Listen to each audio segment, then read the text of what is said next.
In this video, I'm going to show you how to replace the mirror glass on your Kia Optima, located on either side of the vehicle. Let's get started.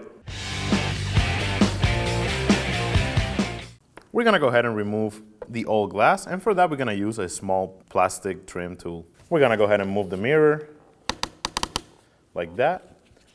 We're going to wedge it right here, and we're going to pry. Being very careful not to break the glass. Being very careful, going around. Go ahead and take off the clips. Slide the mirror out.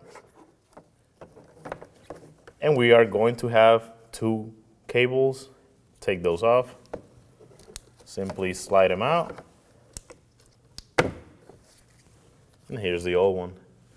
Now we're gonna go ahead and install the new mirror. We're gonna start by plugging in the two cables that go right here. The orientation does not matter. It can go on either or. This is just a heating element for the defroster. Now that we have the connector in, go ahead and slide it in place. Line it up with the base. Once you have it lined up, go ahead and push in the middle, being very careful not to break it.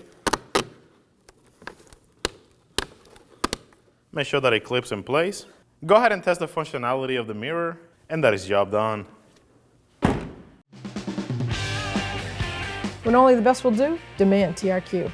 The only company that lets you view before you do. TRQ is committed to offering the highest quality aftermarket auto parts that are engineered for peace of mind. Thanks for using and viewing with TRQ.